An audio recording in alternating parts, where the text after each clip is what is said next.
नमस्कार दर्शकों, मैं शिवप्रिया सिंह एक बार फिर स्वागत करती हूँ आप सबका हमारे इस खास कार्यक्रम में। और आज हम बात करने वाले हैं कि हवन करते समय क्यों बोले जाते हैं स्वाहा शब्द। तो दोस्तों, जैसा कि हम जानते हैं कि संसार में बहुत से धर्म और रीति रिवाज हैं जो हमारे समाज की अमूल्य धरोहर है। हिंदू धर्म में हवन एक महत्वपूर्ण धार्मिक कार्य है जिसमें स्वाहा शब्द का बहुत महत्व होता है। संसार भर में हवन एक वैदिक प्रथा है जो अधिकतर हिंदू धर्म और आयुर्वेदिक प्रथाओं में प्रचलित है। हवन का मूल उद्देश्य दुष्टता और असुर से निजात पाने के लिए शुद्धिकरण करना है। हवन एक ऐसी प्रथा है जिसमें वैदिक वेदों में दिए गए निर्देशों का पालन करते हुए चिंतन, ध्यान और ज्ञान को एकत्रित किया जाता है। संस्कृत में स्वाहा एक शब्द है जो बहुत से लोगों के लिए रहस्यमयी होता है। हम सभी जानते हैं कि स्वाहा शब्द का प्रयोग हवन यज्ञ में किया जाता है और इस शब्द के उच्चारण का महत्वपूर्ण रोल भी होता है। ये शब्द हमारी धार्मिक और आध्यात्मिक विरासत का हिस्सा है। इसलिए आज हम आप लोगों को स्वाहा शब्द का अर्थ बताने जा रहे हैं और इसके रहस्य को भी समझने की कोशिश करेंगे।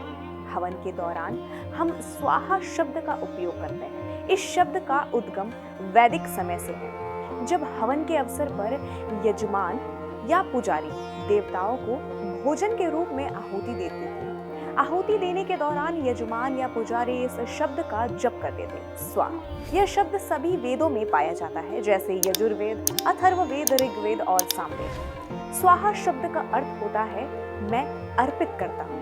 हवन एक प्राचीन रीति है जिसमें घी, लकड़ी, दर्भा, समीधा और अन्य पदार्थ को जलाकर देवताओं के लिए अर्पित किया जाता है। हवन के दौरान जब यजमान घी, लकड़ी, दर्भा और समीधा को आग में जलाता है तो उसे स्वाहा शब्द का उच्चारण करना होता है। इसका एकाग्रित अर्थ होता है कि ये सभी देवताओं के लिए अर्पित हो रहे हैं।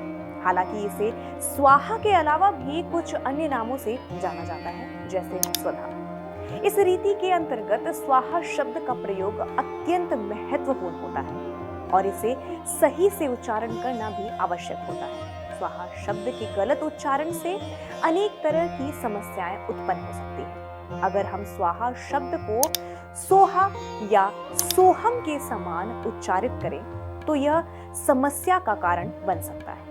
इससे हवन के दौरान देवताओं को अर्पित किए जाने वाले आहुति का प्रभाव कम हो सकता है। इससे हवन का उद्देश्य पूरा नहीं होता और हमारे प्रयास बेकार हो जाते हैं। हवन करते समय हमें कुछ और भी बातों का ध्यान रखना बहुत जरूरी होता है। यह हमारे लिए बहुत महत्वपूर्ण होता है, क्योंकि यदि हम इन बातों का ध्यान नहीं रखते हैं तो हम अपने उद्देश्य को पूरा नहीं कर पाते हैं। पहली बात यह है कि हमें हवन करते समय अपने मन को शुद्ध रखना चाहिए। हमें इस बात का खास ध्यान रखना चाहिए कि हम ईश्वर के सामने अपनी पूरी भावना को साझा करने जा रहे हैं। इसलिए हमें अपने मन को शांत करना चाहिए ताकि हम अपनी भावनाओं को साफ और स्पष्ट ढंग से प्रकट कर सकें। वहीं दूसरी बात यह है कि हमें हवन करते समय ध्यान रखना चाहिए कि हम सही उच्चारण कर रहे हैं।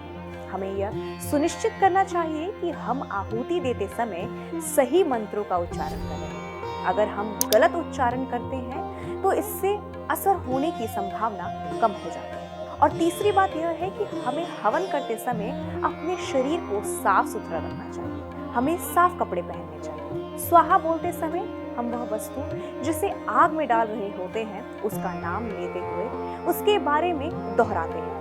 उदाहरण के लिए, जब हम घी को आग में डालते हैं तो हम घृत स्वाहा बोलते हैं। इस तरह से हम वस्तु को ईश्वर के लिए अर्पित करते हैं और उन्हें इस अर्पणा की भावना से प्रसन्न करते हैं। इसलिए हवन में स्वाहा का उपयोग बहुत महत्वपूर्ण होता है। इसके माध्यम से हम अपनी अर्पणा को ईश्वर के समक्ष प्रस्तुत करते हैं और उनसे अपनी भावनाओं को साझा करते हैं। इसलिए हमेशा स्वाहा को शुद्ध मन से और सही उच्चारण के साथ बोलना चाहिए।